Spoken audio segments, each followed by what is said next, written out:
The air was always thick near the back alleys of Soho, not just with soot and smoke, but with the breath of 1,000 whispered exchanges, with the weight of secrets, with the perfume of sweat and cologne, and something deeper, something older, like longing steeped in gin.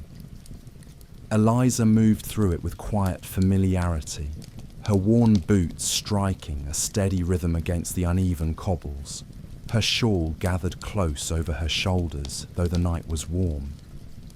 Above her, gaslights sputtered in their glass mouths, casting flickers of gold across window panes that remained darkened, curtains drawn against both judgment and curiosity.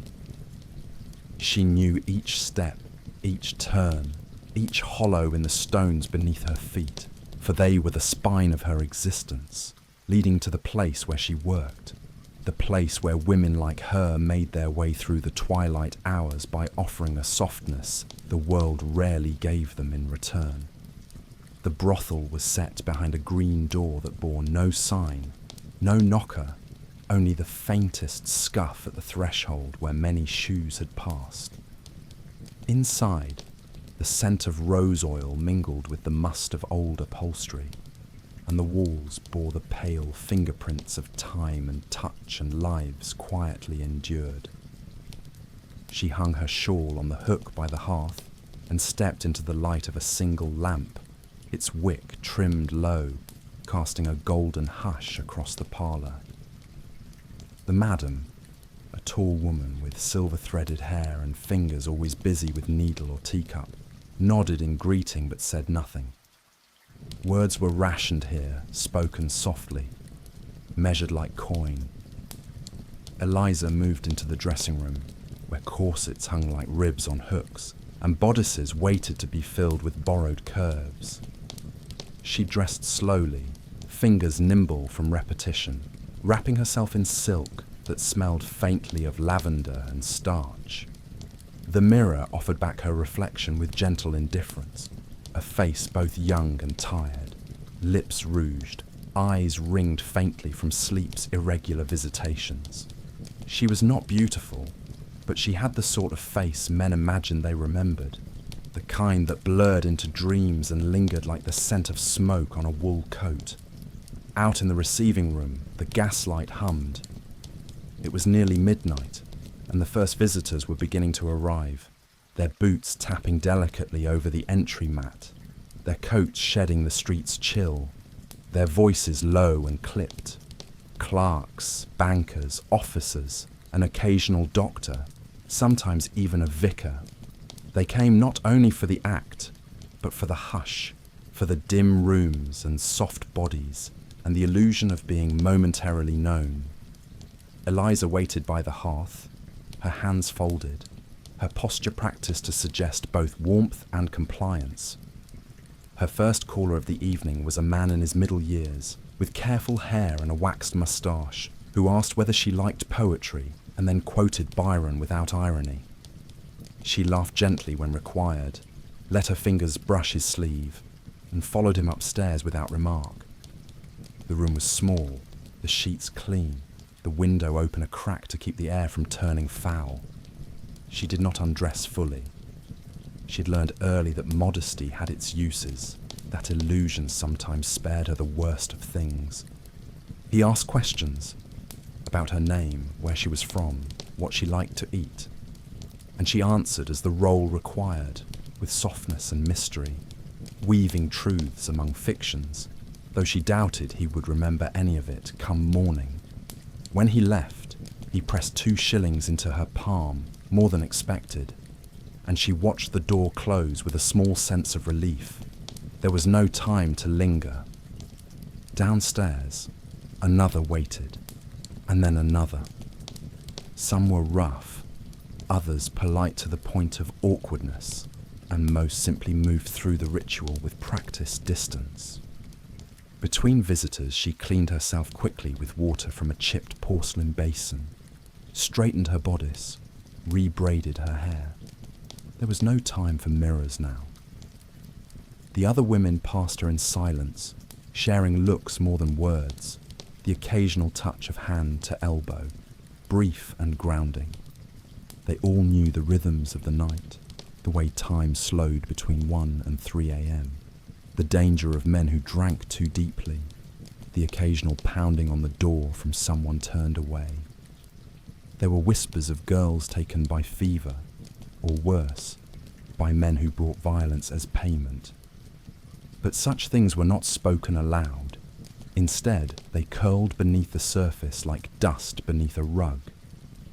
By the time the gaslights outside began to dim, their oil nearly spent, Eliza's limbs ached with a deep and familiar heaviness. Her coins clinked in the pocket of her underskirt, wrapped in cloth for quiet.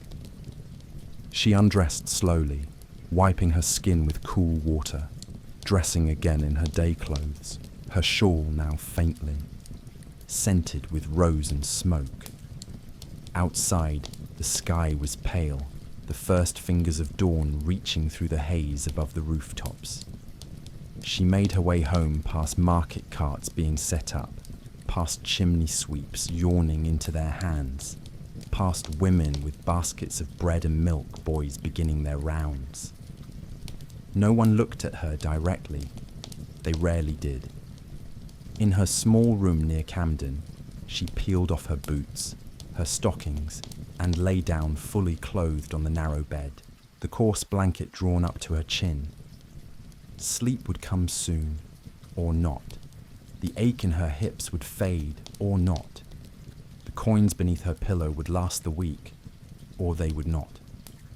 And still, tomorrow night, she would return to the alleyways and gaslight and soft-lipped men with trembling hands, because there were few choices for women like her, and fewer that let you keep even the smallest part of yourself intact.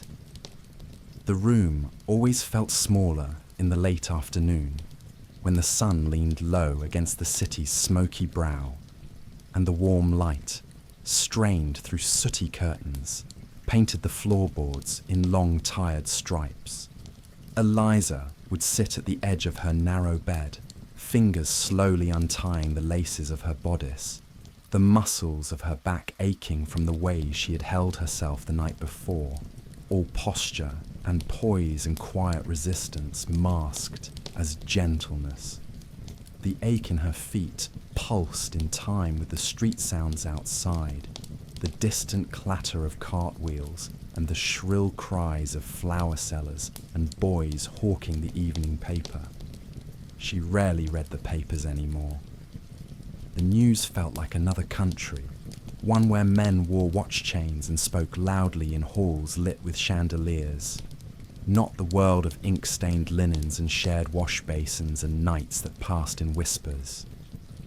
She washed herself slowly, carefully. The chipped basin now filled with water she had warmed over the tiny stove in the corner. Her movements practiced but gentle. There was always a faint trace of bruising somewhere, on her thigh, her ribs, her shoulder, little smudges of experience that she learned not to mention unless they turned purple or swollen. In those cases, she would go to Sarah, the eldest of the women at the house, who had once been a midwife and still kept a bundle of herbs tied with string in her drawer, along with a tiny flask of laudanum and a blunt needle threaded with black cotton. Sarah moved slowly now, but her eyes missed nothing. She had a kindness in her that was cautious but persistent, like a plant that grows even in poor soil. And when Eliza was new, it was Sarah who had shown her how to braid her hair so it wouldn't tangle during the night, how to angle her legs to avoid cramping, how to recognize the difference between a drunk who meant to forget and one who meant to harm. That afternoon, Sarah had brought her a piece of bread and half an apple, saying nothing as she placed it beside her. Eliza ate slowly, grateful for something solid. The tartness of the apple cleansing her mouth of the bitterness that lingered from the gin the last man had spilled across her chest.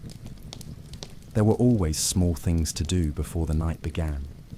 curling her lashes with the handle of a spoon, brushing the mud from her hem, mending the thin seam beneath her armpit, dabbing scent behind her ears with a bit of ribbon dipped in rose water. The ritual steadied her. It made the transition bearable, like donning armor not to fight, but to endure. By the time she stepped into the hallway, the lamps had been lit, and the whole house smelled of tallow and soft perfume, with a new undercurrent of starch and iron from the madame's freshly pressed gowns. The air buzzed with murmurs, laughter too loud and then suddenly cut off, the sharp clink of glass against glass as the girls took measured sips from the house bottle before the first knock sounded.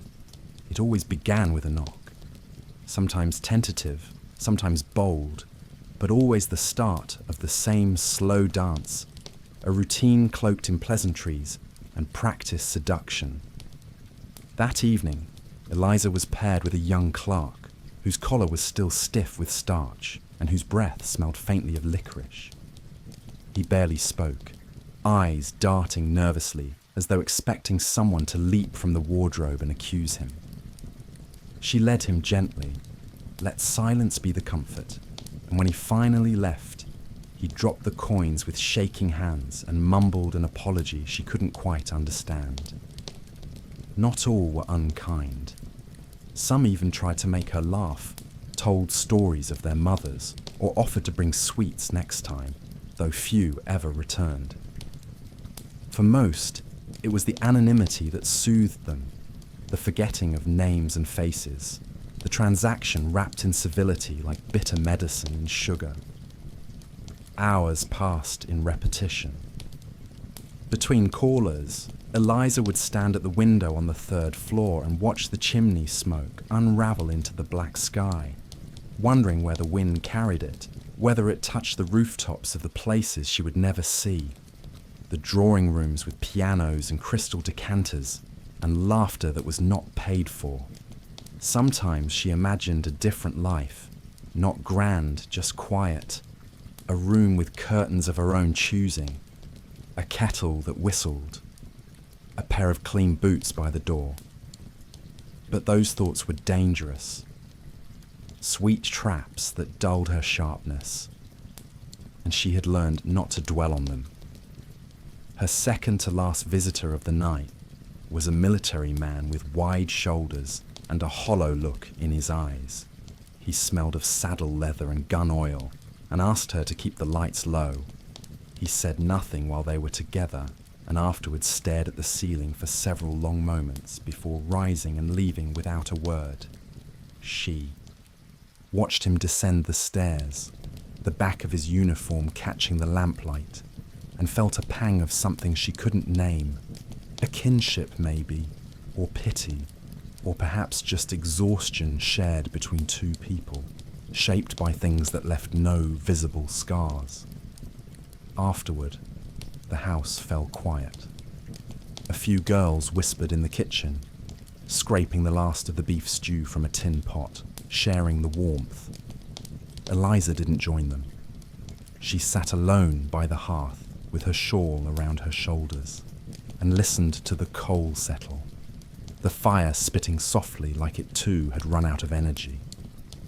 Her hands rested in her lap, fingers curling slightly from cold or habit, and she felt the weight of the day settle into her bones like fine dust. Upstairs, someone coughed. Outside, a horse clopped past. She closed her eyes and let the quiet swell around her like a blanket. A moment of stillness in a life composed mostly of motion, and thought, not for the first time, that perhaps stillness was the rarest luxury of all. She woke late in the day, the pale grey of London's sky seeping through the thin curtain like a second skin stretched across the room. And for a few moments she did not move, did not even blink, her breath shallow, caught between sleep and the weight of everything that came after. The bed sheets were damp with the remnants of dreams she could not quite recall, and the thin ticking of the wall clock offered the only rhythm in a space that held no comfort, only pause. Her body ached in its usual places. The deep throb behind her left knee, the dull sting at the base of her spine, the invisible pressure behind her eyes from too little rest and too many hours squinting through candlelight. She lay still because stillness was easier than motion, because motion meant remembering, and remembering was heavier than fatigue. Eventually she pushed back the coverlet, stiff with age and the faint scent of soap, long since rinsed away, and swung her legs to the floor, wincing as her feet met the cold boards. The chamber pot was cold porcelain and quick to chill her fingers as she emptied it into the shared drain out back, the wooden stairs creaking beneath her with a chorus of tired groans. Back upstairs, she boiled a small kettle on the single burner stove, the blue flame licking the bottom with hunger, and made herself a cup of weak tea with half a sugar cube she'd hidden away in a tin months ago. The sweetness hit her tongue like memory, sharp, sudden, and unearned. She washed with a cloth, not bothering with fresh water, just enough to rid her skin of the last few hours of sweat, and rebraided her hair in front of the cracked mirror, fingers working through the motions without need for thought. Her eyes in the reflection looked older, though her age had not changed, and she touched her cheek as if to test the truth of the glass. By the time she was dressed in her day gown, the sky had begun to darken again, not from sunset, but from the endless overcast that made day and night bleed together in this part of London. She made her way to the brothel slowly, the soles of her boots damp from puddles that never truly dried, the hems of her skirt brushing against puddles laced with soot and oil. The streets were louder now, filled with the noise of carts returning from market, men barking prices, women clutching baskets to their hips as they wove between horses and crates. She passed a boy begging near the bakery and gave him the heel of her bread from breakfast, watching his eyes light up as if she had given him gold. Her own stomach ached, but there was a strange comfort in that ache, a reminder that she was still alive, still moving, still part of something larger than herself, even if that something was worn and bitter. When she reached the house, the front curtains were already drawn, and the lamp in the hallway burned low and steady. Inside, the air was warmer, thick, with the scent of heated brass and old perfume, and the familiar weight of silence that came before the night began. The other women moved slowly, all of them conserving energy like animals before a storm, voices hushed, movements careful. Eliza found her usual spot near the hearth, warming her hands as the fire crackled quietly, and waited for the night to unfold. Tonight would be like the rest, but different too. It always was. Some nights were smooth, some jagged, some swallowed whole by a single difficult man, or lifted unexpectedly by a kindness, a joke, a moment of strange connection. Her first client arrived early, a gentleman with soft hands and a thick accent, who asked her to sing. She had not sung in years, not since her mother's death, but she hummed something gentle, tuneless perhaps, and he closed his eyes and leaned back in the chair, saying nothing for a long while. When he finally left, he placed the coins on the windowsill, not in her hand, and she counted them slowly, carefully, before tucking them into her stocking. The hours that followed blurred. A man with a limp and a story he repeated 3 times. A boy no older than 17, so terrified he could barely look at her, whose hands trembled so fiercely she had to hold them still just to button his shirt afterward. A regular who brought her a handkerchief embroidered with tiny violets, which she accepted without comment, tucking it into the folds of her dress as he lit a cigarette and asked about her dreams. She told him she had none, and he nodded as if he understood, though she wasn't sure she even understood it herself.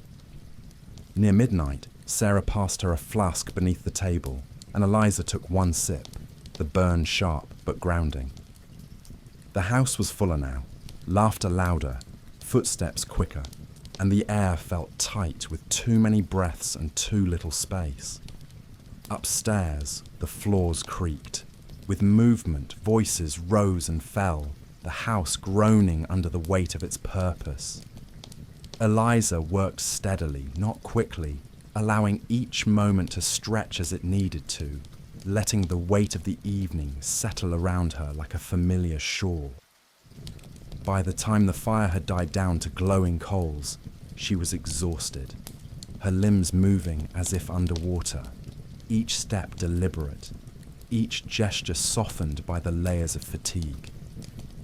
She sat once more by the hearth, the room now quiet, save for the ticking clock and the wind brushing against the shutters.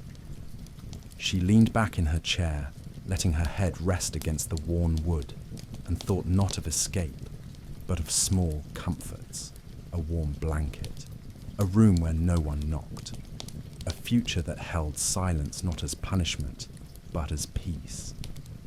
By morning, the city exhaled a breath that tasted of coal smoke and wet stone, and as the last of the clients shuffled away with collars turned up and hats drawn low, Eliza stood by the back door with her hands wrapped around a mug of yesterday's tea, the liquid now cold but somehow comforting in its steadiness.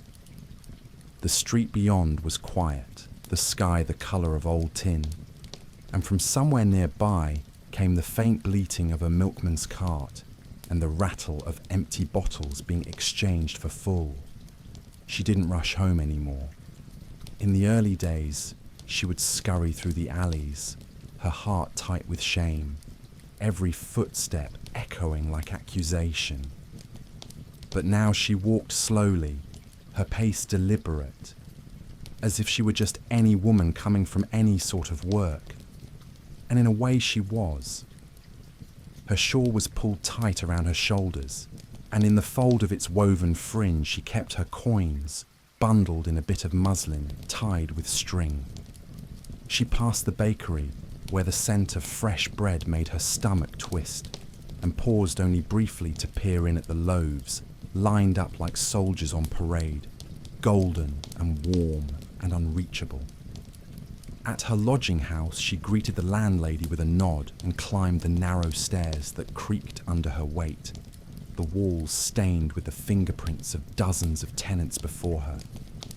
Her room was small, barely wide enough for the narrow bed and chipped dresser, but it was hers, and she closed the door with a soft click that felt like a sigh. She removed her shoes first, the soles damp and peeling, then her dress, folding it carefully despite the rumples and stains, and finally her stays, sighing as the pressure eased from her ribs. She lit the small oil lamp beside her bed and unwrapped the muslin from her earnings, counting them again, even though she already knew the total. Enough for rent, enough for tea, enough, if she was careful, for another week. She tucked the coins beneath her mattress, out of habit more than fear, and lay back on the bed with her hair still pinned, her bodice still half buttoned, the weariness pulling her under like a tide. Sleep came not in dreams, but in fragments, a flash of a voice, a hand, a room, and then darkness again. When she woke, the light had changed, a softer hue now slanting through the curtain, and outside, a dog barked somewhere far off. She dressed slowly, rinsed her face with the last of the clean water, and slipped a comb through her hair. Her reflection in the glass was familiar, the same tired eyes, the same faint mark along her collarbone, the same curve of lip that looked like a smile if you squinted. She thought about going out for bread, but decided against it. The streets would be busy now, filled with women returning from market, and children dashing between stalls, and she didn't want to be seen. Instead, she sat by the window, her shawl draped across her lap, and watched the fog gather in the corners of the alley like old ghosts. As night approached, the routine resumed. She walked back to the house just after dusk, the lights in the windows already flickering to life, and stepped inside to the hum of muted voices and the clink of glasses. The other women were already preparing, adjusting laces, dabbing scent behind ears, murmuring about regulars and rumours and what might be for supper. The madam nodded at Eliza as she passed, a silent acknowledgement, and she returned the gesture with the smallest incline of her head. Upstairs, the air was warm and close, the fire crackling low in the hearth, and she sat by it to warm her hands before the first guest arrived. It was always in that moment, the quiet before the night, that she felt the most herself, not the version she played or the role she performed, but something deeper, like the trace of her real self lingering just beneath the surface. The men came in waves, some polite, some boorish, some already half drunk and reeking of gin and desperation. She handled them all the same way, with calm, with patience, with the practiced grace of someone who had learned long ago how to be invisible even when watched. One man asked if she remembered him. She didn't, but she said she did, and that seemed to please him. Another told her about his wife, how she no longer looked at him, how he felt like a ghost in his own home. She listened without judgment, offering silence where words would only bruise. There was no end to the things men told her, as if the presence of a woman, any woman, unlocked some inner chamber they could not open elsewhere. She had heard confessions, threats, tears, dreams. She had held their secrets in her lap like children too tired to stand. Between clients, she cleaned herself again and again, the cloth rough against her skin, the water always tepid, never quite enough. Her fingers were red and cracked from constant washing, her nails trimmed short, her wrists aching from the pressure of their hands. But she never cried, not anymore. Crying took too much from you. It left you raw, and she needed her skin to be thick, her eyes dry, her voice steady. In the deepest part of the night, the house slowed. A girl named May curled up on the sofa in the parlour, her eyes half-lidded, her breath soft with sleep. Sarah sat with her feet in a basin of warm water, humming something low and tuneless. Eliza watched the fire shrink into embers, the glow catching the edges of her dress, and thought about nothing at all. It was easier that way, easier to let the hours pass without question. Outside, the wind had picked up, rustling the shutters, rattling the panes, but inside all was still. The rooms held the weight of too many stories, too many nights, and yet they endured, like the women themselves, unseen, overlooked, but always, always surviving. The nights blended into each other now, like ink spreading through water, distinct at first, but then dissolving into the same dark current that pulled her forward, day after day, hour after hour, with no pause long enough to measure anything by. Eliza no longer tried to recall how long it had been since she first stepped through the door of the brothel, her memory bending softly around the edges of that time, erasing details she no longer needed. What mattered were the rituals, the things that gave shape to the shapeless, the way the floorboards creaked just outside the second guest room, the way Sarah always tucked a bit of lavender into her bodice before the first client, the soft knock the madame used when summoning one of them downstairs. Eliza found comfort in the repetition, in the sameness, in the quiet predictability of a life that offered so little control. She had stopped looking for change, because even small changes, new furniture, a different oil in the lamps, a new girl crying softly in the washroom, meant something had shifted, and shifts were dangerous. Change meant instability, attention, questions. Stability was safety. Predictability was power. She had grown sharper in small ways too, learning how to read a man's body before he ever touched her, how to sense the mood in a room by the tilt of a hat or the weight of footsteps on the stair. She no longer flinched when a door slammed or someone raised their voice. Instead, her spine stayed straight, her breath even, her hands folded gently in her lap like a woman at prayer. One evening, a wealthy gentleman came in, his coat lined with velvet and a gold chain dangling from his waistcoat. He was quiet, almost reverent, and he brought her a book, an old volume of poetry with the cover worn smooth. He said nothing about it, simply handed it to her, and left a generous tip before even removing his gloves. She took it upstairs, turning the pages with care, the musty paper like pressed petals between her fingers. She didn't know many of the words, but she sounded them out softly under her breath, letting the rhythm of the lines settle into her like lullabies from a childhood half forgotten. She hid the book under the mattress, where she kept her coins and the pressed violet from a dress she once wore on a spring day before all of this began.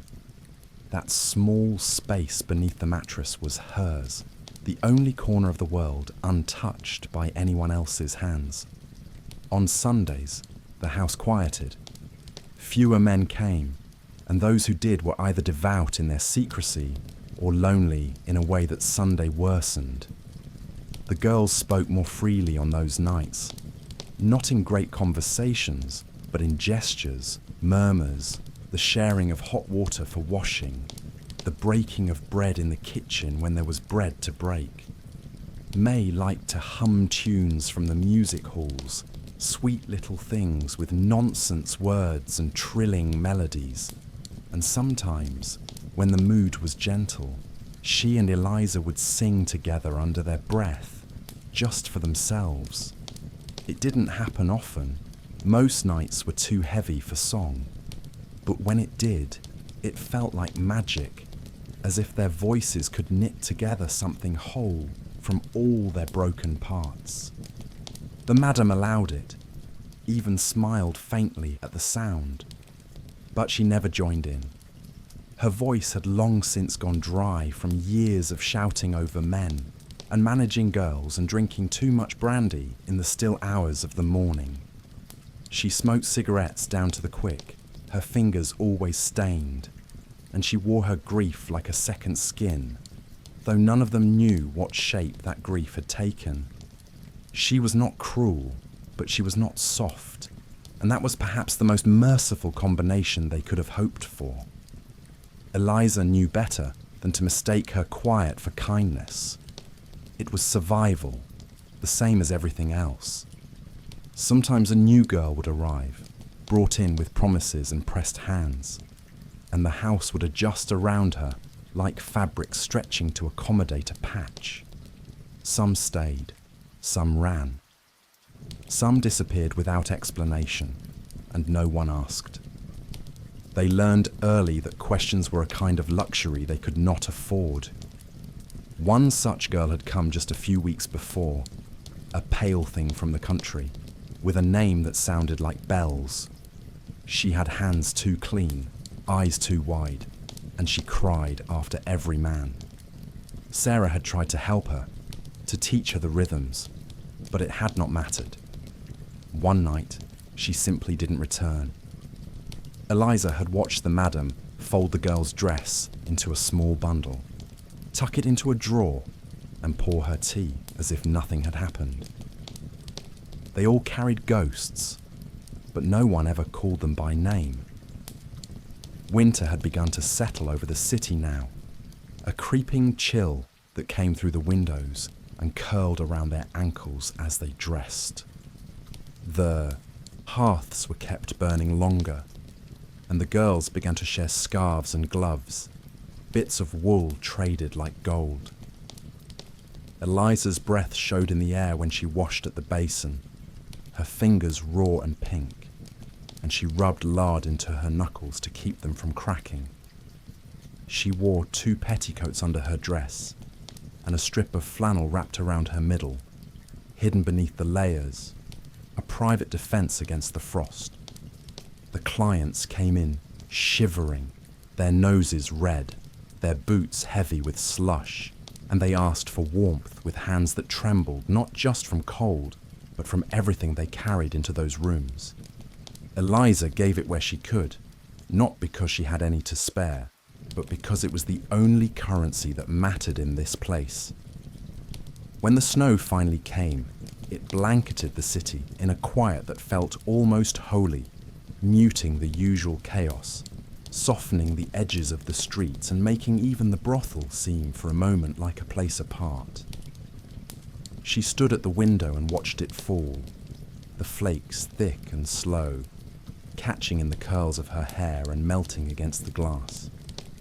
For just a moment, it felt like the world had paused, and in that pause, she imagined herself somewhere else, not far, just elsewhere. A bakery maybe, or a shop that sold ribbons, somewhere with a stove and a cat and a door she could lock from the inside. And then she turned away, because the knock had come again, and the night, like always, was still waiting. The snow did not stop for days, and the city began to move more slowly beneath its thick white hush, carriages trudging through slush-crusted roads, footsteps softened into muffled impressions that disappeared by morning.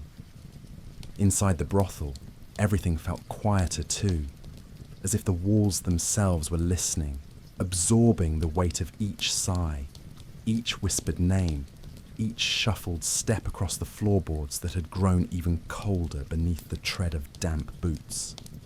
Eliza had taken to sitting by the kitchen hearth during the hours between dusk and the first knock, her shawl wrapped tight around her shoulders, her hands outstretched to the flickering flame.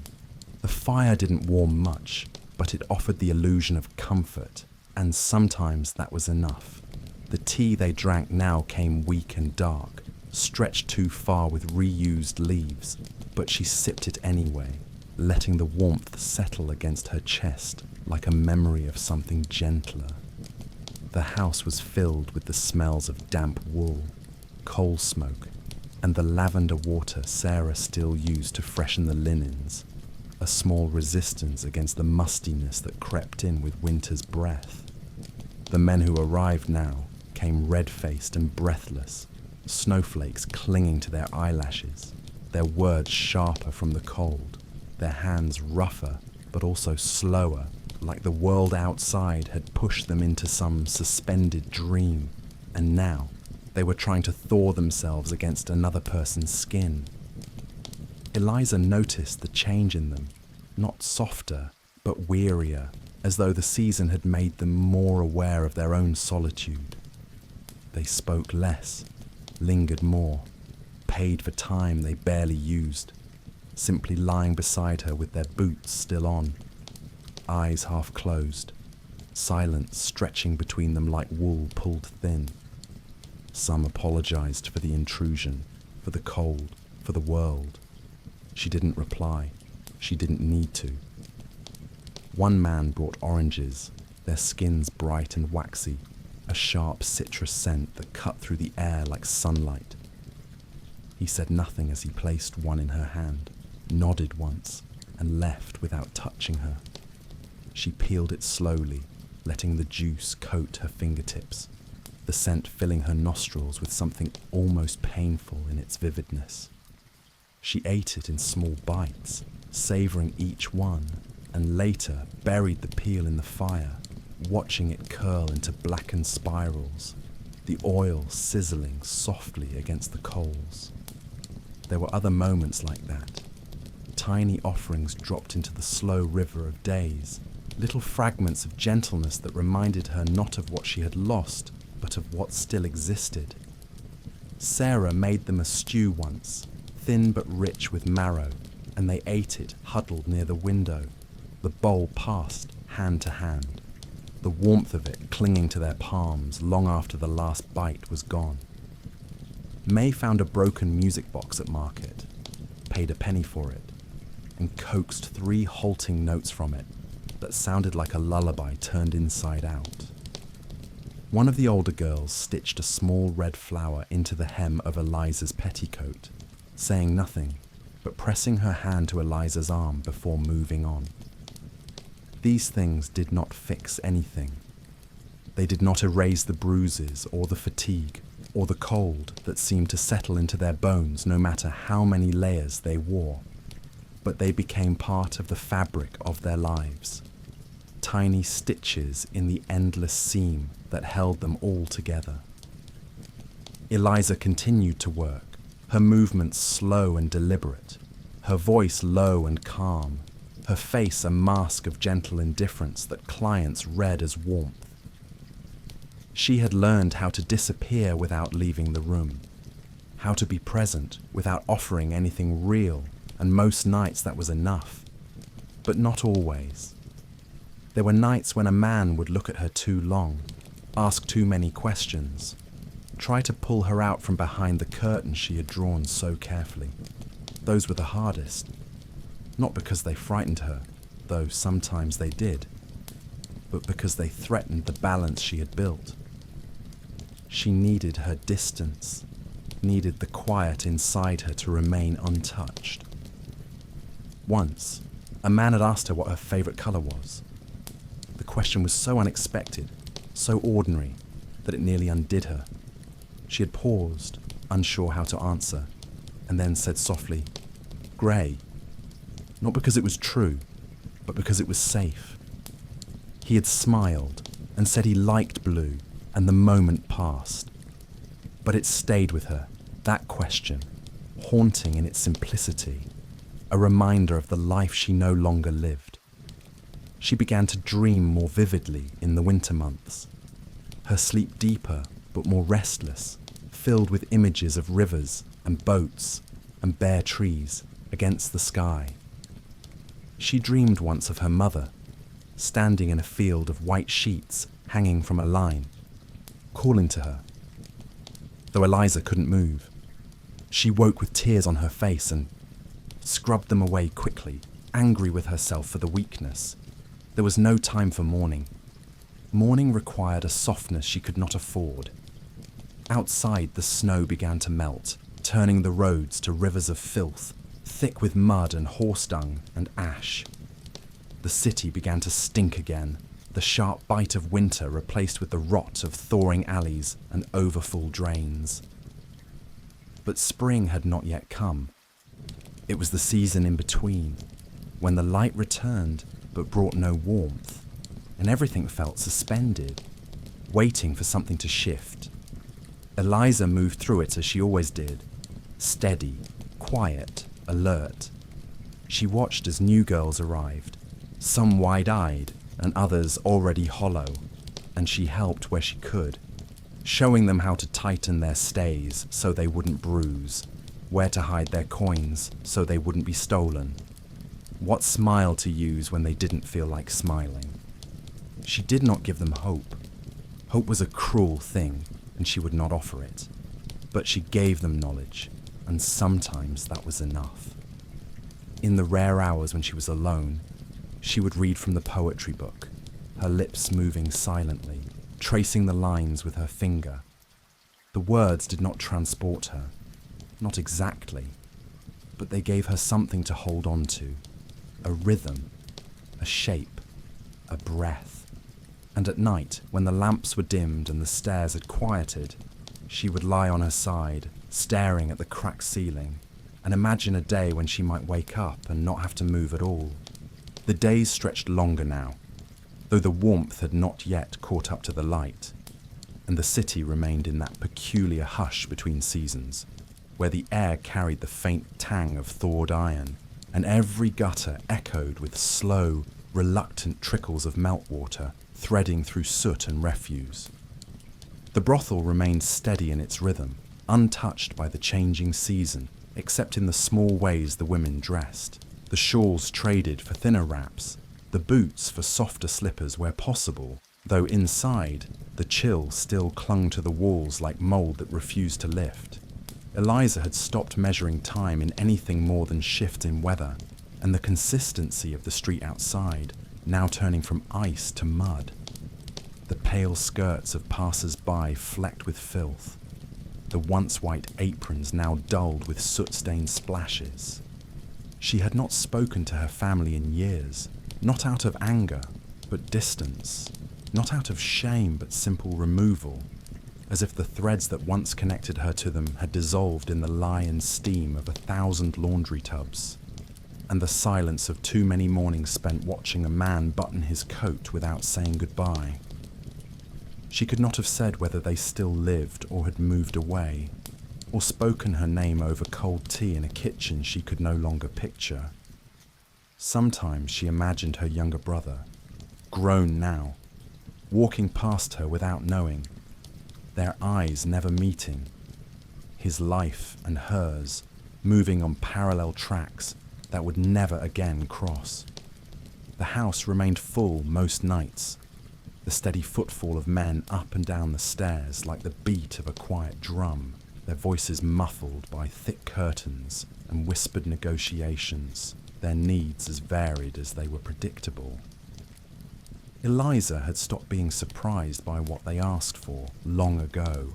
Some wanted only to talk, to sit with their heads in their hands and recount the dull machinery of their days. Others wanted stories, the fantasy of romance, of danger, of sweetness, roles they had conjured in dreams that she now wore like borrowed gowns. Some, of course, wanted more, and it was in those moments that her calm became armor, her stillness a shield. She had learned to gauge a man's hands before he ever touched her, the way his fingers moved as he removed his gloves, how he laid his hat on the table, how he looked, or didn't look, her in the eyes. There was always time to prepare, and in preparation there was control, however small. The madam had grown more silent with age, her voice lower, her eyes duller, but her presence remained sharp, and Eliza had come to respect her in the way one respects a storm, not for its cruelty, but for its inevitability. The madam said little, but her glance could settle a room, and when she passed through the parlour, the girls instinctively straightened, adjusted hems, quieted laughter. She was a relic of another time, perhaps once beautiful, once beloved, now preserved in ritual and routine. In quieter moments, Eliza wondered what her life had been, what fork in the road had brought her to this house, to this life, to this strange role as both guardian and merchant. But she never asked. The past was a room they all avoided, a door shut firmly behind them. The only thing that mattered now was the ledger, the schedule, the knock at the door. Spring crept in slowly, a green haze edging the rooftops where moss had begun to return, and the scent of rain mixing with the smoke from chimneys that still belched their last coal before summer came. The city itself seemed to exhale, the deep breath of a place that had survived another winter, and in the brothel, the mood shifted subtly. Clients lingered longer, asked for walks in the park, brought small tokens, flowers, bits of ribbon, handkerchiefs embroidered with clumsy initials. Eliza took these offerings with the same neutrality she offered everything else. They meant nothing, but they were also not nothing, and sometimes she folded a ribbon into her hair, or tied a posy of violets to the corner of her wash basin, not because she valued the gesture, but because there was something in acknowledging it that kept her human. One evening, a man she had never seen before asked if he could paint her. The request startled her not for its novelty, but for its sincerity. The way he spoke it with no arrogance, no jest. He brought a small box of charcoals and a scrap of canvas, and asked her to sit in the window light. Her hands folded, her gaze turned slightly away. She complied, not quite sure why. and for half an hour he worked in silence, the scratch of charcoal on rough cloth the only sound between them. When he left, he gave her the sketch without a word, and she stared at it long after he'd gone, surprised not by the likeness, but by the gentleness with which he had captured her expression.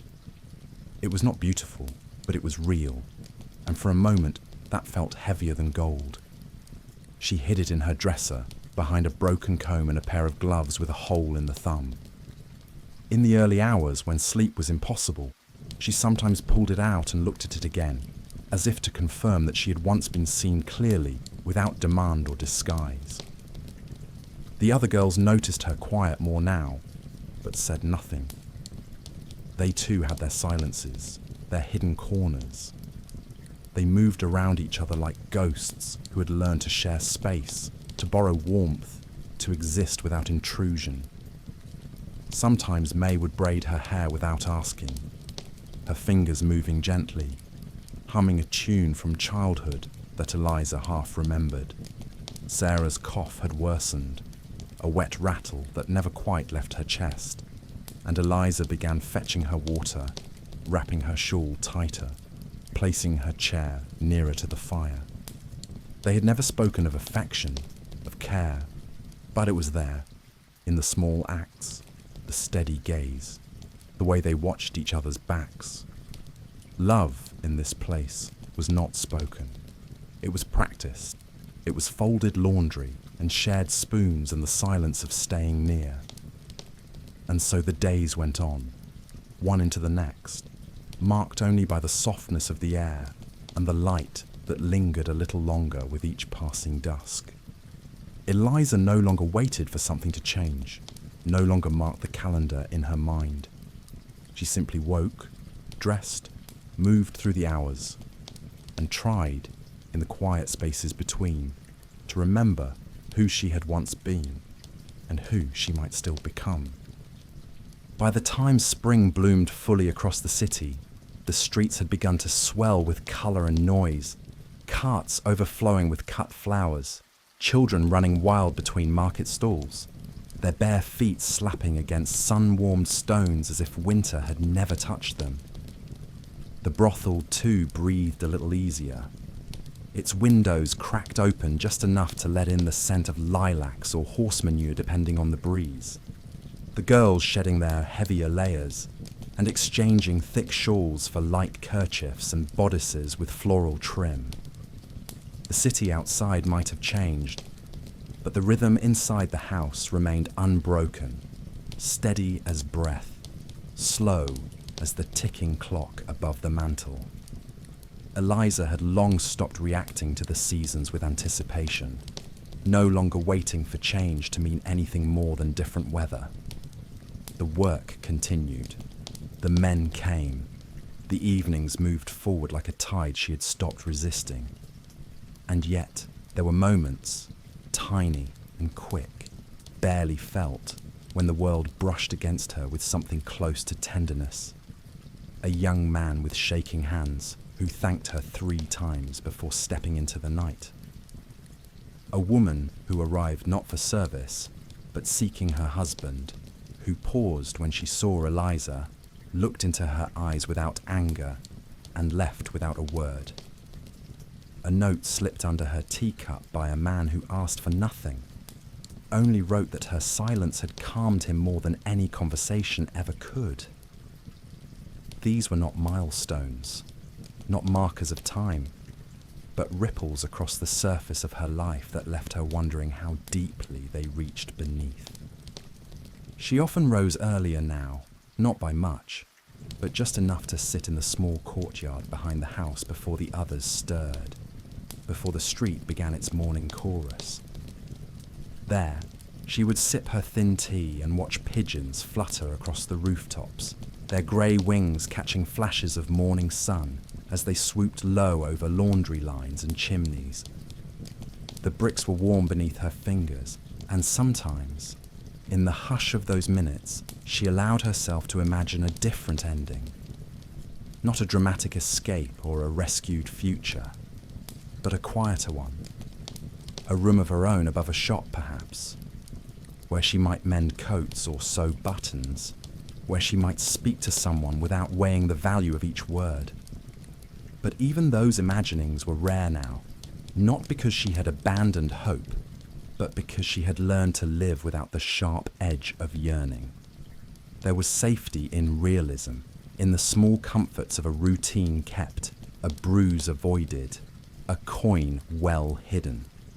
One of the newer girls, a red-haired slip named Annie, had taken to shadowing Eliza in the quieter hours, asking questions in whispers, watching her movements with wide, careful eyes.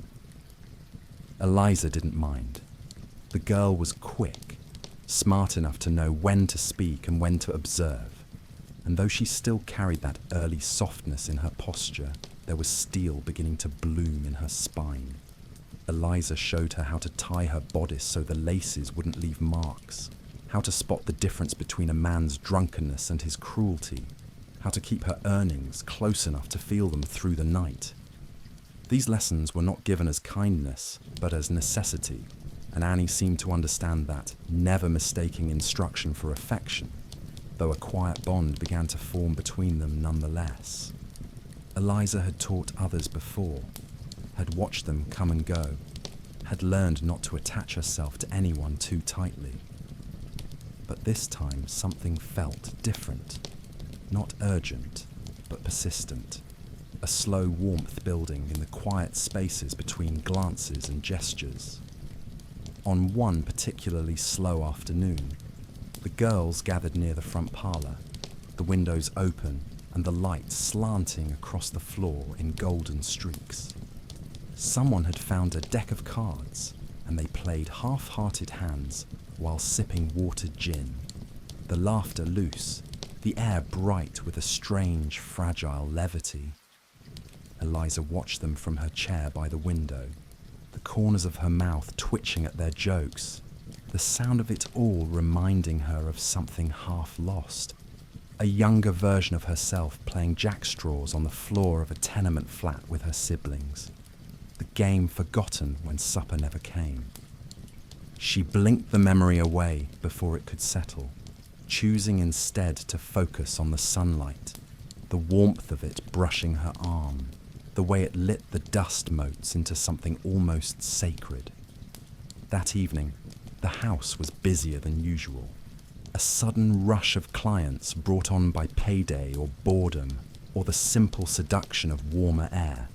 The girls moved swiftly, deftly, up and down the stairs, adjusting ribbons, whispering reminders, laughing too loudly, and then falling quiet again as doors opened and closed, with the soft click of transactions. Made and finished. Eliza worked steadily, never rushed, her voice low, her touch light, her gaze unfixed. She had mastered the art of being what each man needed without giving anything of herself in return, a reflection shaped by their wants and polished by her distance. But even masters slip sometimes, and that night, one client, older, with sharp eyes and a voice like gravel, asked her what she would do if she were not here. The question came suddenly, almost idly, as he buttoned his cuffs, and it took her a moment to answer. "I don't think about it," she said simply. And it was the truth.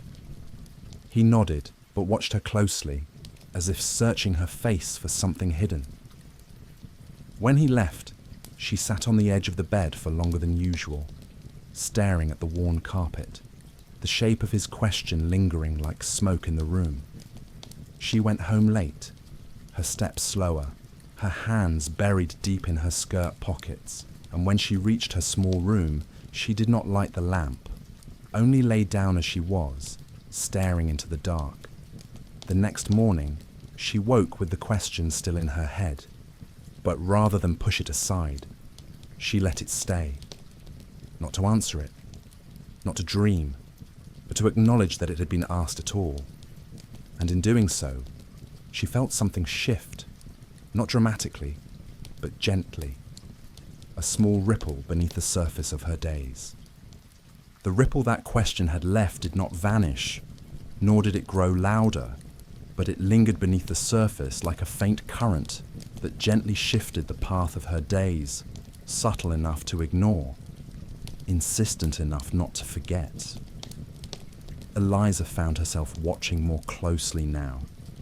Not just the men who came and went, not just the changing light through the windows, or the soft murmur of the girls whispering near the hearth, but the city itself, as it moved beyond the threshold of their hidden world.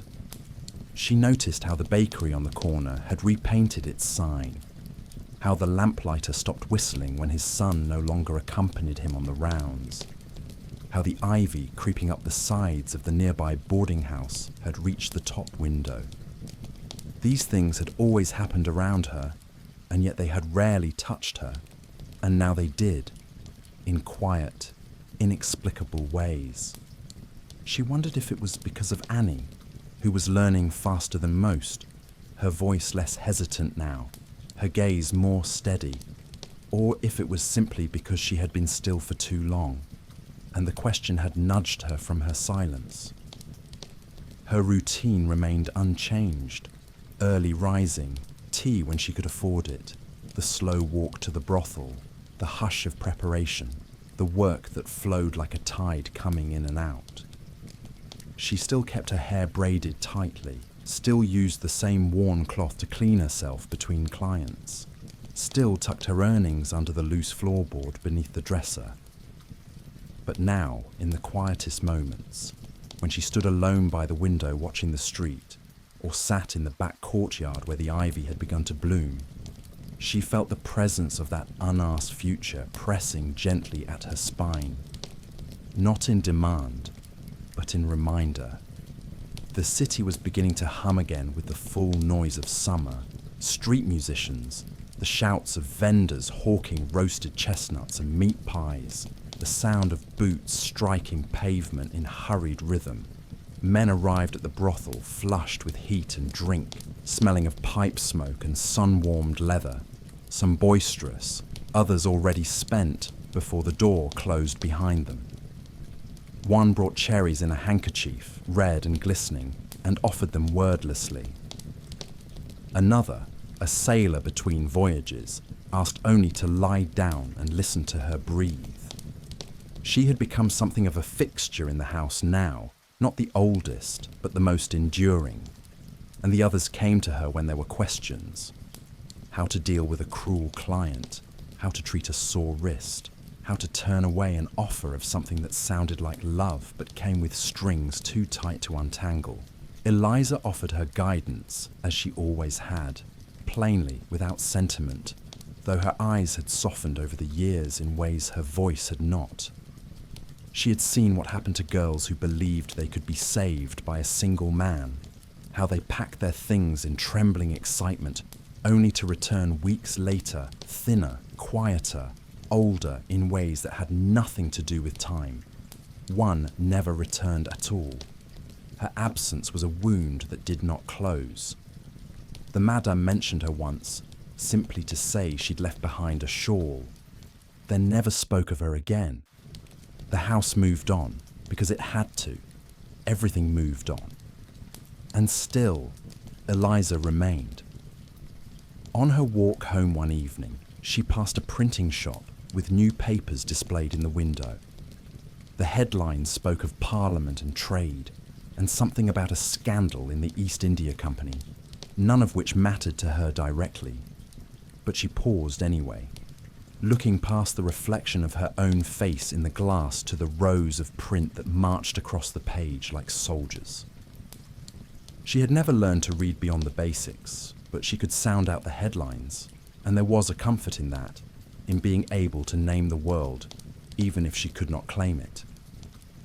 She thought briefly about buying a second-hand primer, one of the small ones with letters and pictures and careful lines. Not to learn something grand, but to remind herself that she could still learn. She didn't mention the idea to anyone, not even Sarah, who would have understood. Instead, she folded it away, like a pressed flower between the pages of her mind. something to look at quietly when the nights felt particularly long. Annie asked her one day why she stayed, the question posed not with judgment, but curiosity. Her voice hushed as they shared a crust of bread in the courtyard, legs stretched out in the sun. Eliza didn't answer immediately. She thought about the question, rolled it around in her mouth like a stone, then said, "Because leaving isn't the same as being free." Annie didn't ask again.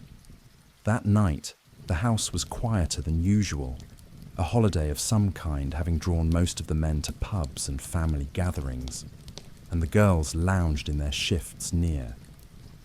The fire, their feet tucked under them, their laughter subdued.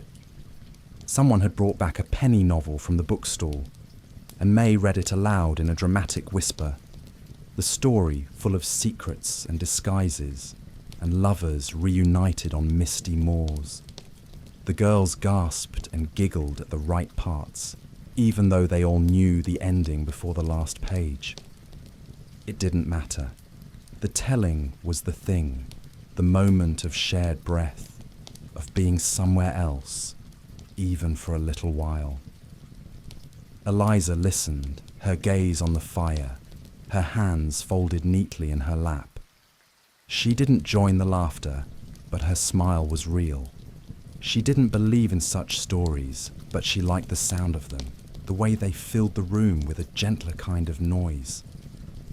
Later, when she climbed into bed, the covers still warm from the heat of the day, she let her eyes drift closed and imagined the moors, the wind pulling at her skirts, the weight of a letter in her pocket, the feeling of being seen and chosen and found.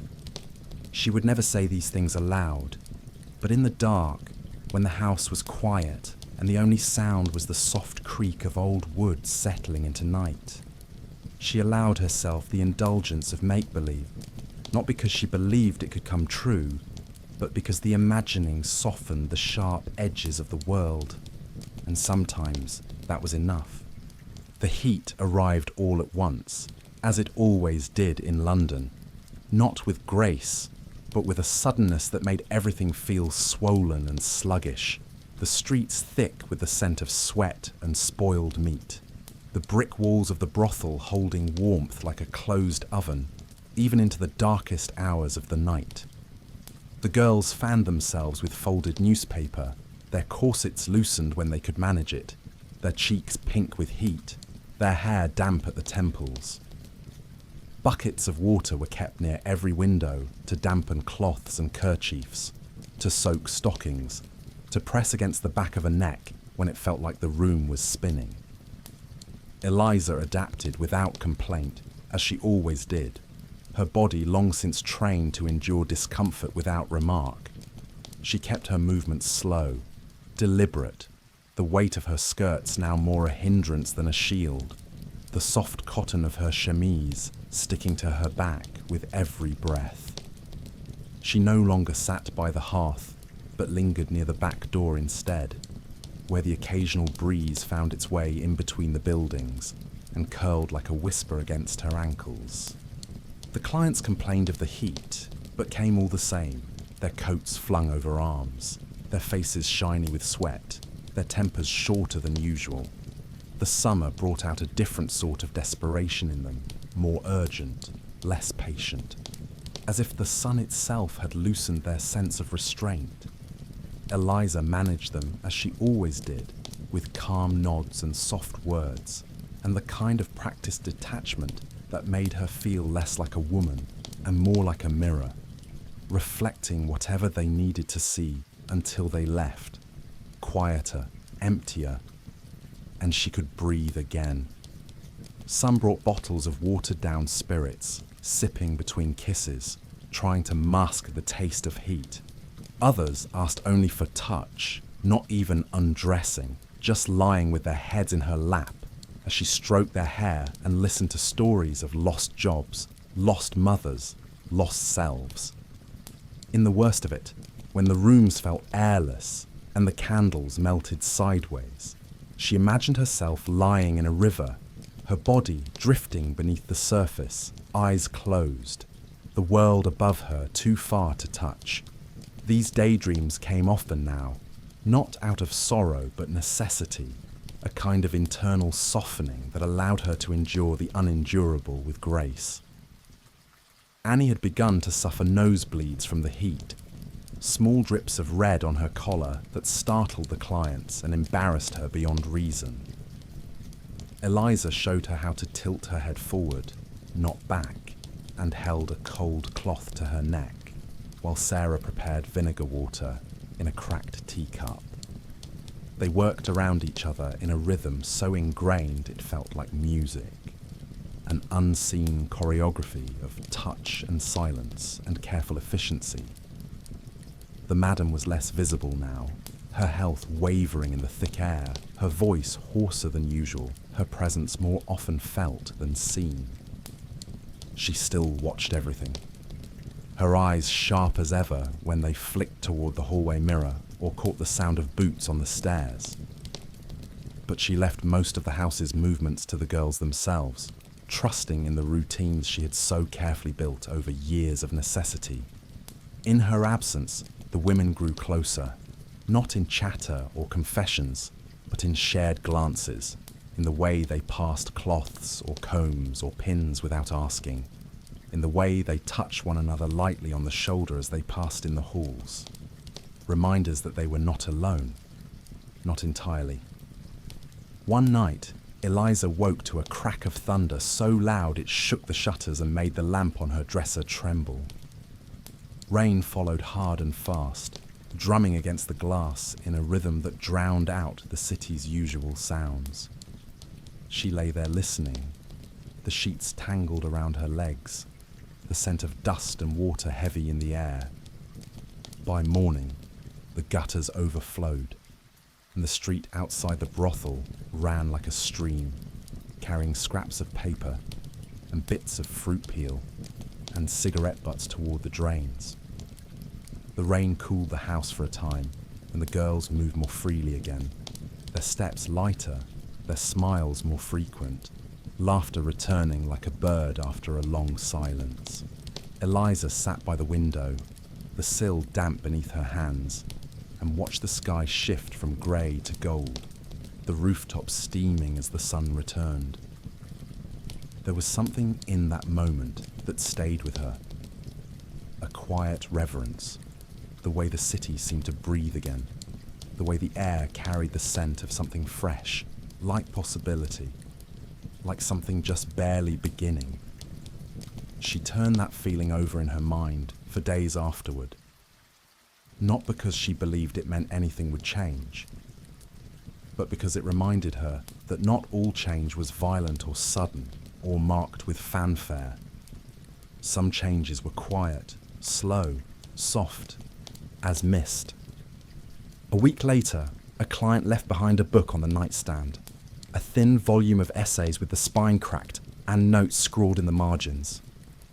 Eliza read the first few lines by candlelight, sounding out the difficult words, moving her lips as she read, her finger tracing each sentence as though learning to speak all over again.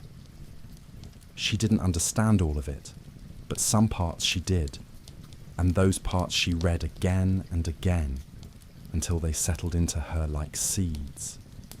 She didn't tell anyone about the book. It was hers now, and that was enough.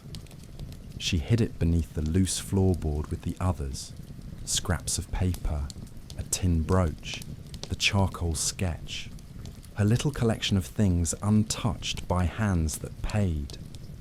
When she walked to the brothel each evening, she took the long way, past the schoolhouse where children shouted through open windows, past the alley with the fountain that sometimes flowed and sometimes didn't, past the old woman who sold ribbons from a basket and nodded at her without expectation. These small things, once unnoticed, had become markers of a world she could still touch, even if only briefly. She began to recognize faces, the same boy delivering bread each morning, the same man sweeping his shop front, the same cat curled in the window of the apothecary. She didn't speak to them, didn't need to. Their presence was enough, a silent chorus reminding her that life continued beyond the brothel door, that she existed not just in the space of rooms and coins and sighs, but in the space between, a witness to a city that moved forward no matter who watched. And in those moments, she felt something stir in her chest. Not hope, exactly, but awareness. And maybe that was the beginning of something too. The mood in the house had softened with the cooling of the days, the fierce heat of high summer mellowing into a gentler warmth that clung to the walls like a fading perfume, its edge blunted by wind that now curled through open windows, rustling curtains and carrying the scent of dry leaves and distant coal smoke. Eliza found herself breathing more deeply in those moments between the hours, when the brothel was not yet full, when the light slanted gold across the rugs, and the hush inside felt almost like peace rather than exhaustion. She had begun walking earlier before each shift, no longer out of necessity, but for the feel of the air on her skin, the familiar tap of her boots against cobblestones, the rhythm of it like a pulse she could set her day to. The city was still itself, grimy and loud and full of contradictions, but she had learned to see the grace in its repetition, the elegance of its decay, the quiet beauty in how it kept moving forward despite everything. A flower seller had taken to giving her a single stem each Thursday, a small, wilted thing usually, but still colourful, and she accepted it without comment, tucking it behind her ear or into the corner of her dresser mirror, its brightness a fleeting delight. These gestures never asked anything of her, and perhaps that's why they settled so easily into the folds of her days, unthreatening, unspoken, simply there. Inside, the house adjusted to the shift in season as well, the rooms less stifling now, the women wearing longer sleeves once more, their cheeks no longer flushed from heat, but from the sudden rush of wind each time the door opened. May had taken to humming again, the tunes more cheerful now, and Annie was sleeping more soundly, the shadows under her eyes lightening as she settled more fully into the rhythm of this strange life. Eliza still carried the weight of many things, but she bore them differently now, less like chains and more like garments she had learned to live in, worn but familiar, no longer biting at her skin. The book the man had left behind remained beneath the floorboard, but she brought it out more often now, reading a few lines before sleep or between clients, mouthing the words in silence, committing certain phrases to memory, not because she understood them completely, but because they made her feel something, curiosity perhaps, or simply the warmth of recognizing her own thoughts, mirrored back in print. One passage had stayed with her in particular, about the nature of endurance, how quiet survival was often a greater act of defiance than any rebellion, how continuing to exist on one's own terms in a world that sought to strip you of identity was, in itself, a kind of resistance. She read that passage often, sometimes aloud, sometimes just in her mind, until the shape of the words felt like prayer. The clients came and went as they always had, their stories repeating in new mouths, their desires mostly unchanged, their presence expected. Some were cruel, most indifferent, a few unusually gentle, but Eliza no longer allowed any of it to touch her deeply. They were part of the machinery of her world, no more surprising than the changing weather or the squeak in the third stair. One man returned several times in a month, always asking her opinion on things he had read, as if her response mattered more than the act itself. He never stayed long, never touched her, only spoke and listened. And when he left the last time, he gave her another book, this one newer, the spine still stiff, the pages clean, It felt almost too much, too real, too kind, and she waited days before opening it. But eventually, curiosity won, and she found herself once again underlining passages in pencil, noting words to ask Sarah about, folding corners of pages she wanted to revisit. These small rituals became a kind of sacred act, a reclaiming of her own interior space. Sarah, though slower now, still offered her steady presence in the background of their days. Her cough had returned, but more faintly, and she no longer scolded the younger girls with sharpness, but with quiet glances, and the occasional warning whispered like wind through dry grass. Eliza brought her tea each morning, sometimes with sugar if there was any to spare, and sat with her in silence. No one mentioned the passage of time, but they all felt it, the subtle shifting of roles, the way Sarah now sat more than she stood, the way Eliza's voice was listened to without question. She had not sought leadership, but it had settled on her shoulders nonetheless, a mantle not of authority, but of quiet certainty, and the others leaned toward her without realizing the way plants bend to the light. One evening, as the lamps were being lit and the first guest of the night arrived, Annie touched her arm and asked if she believed in anything anymore. Eliza paused, not out of surprise, but to consider the weight of the question. She looked at the flicker of the lamp, the slow curve of May's laughter in the hallway, the warmth of the tea she still held in her hands, and said, after a long moment, "I believe in continuing." It was not the answer of a dreamer, but it was honest, and Annie nodded as if it made perfect sense. That night, when the clients had gone and the fire burned low and the girls had drifted to their rooms or their sleep, Eliza stepped into the courtyard and looked up.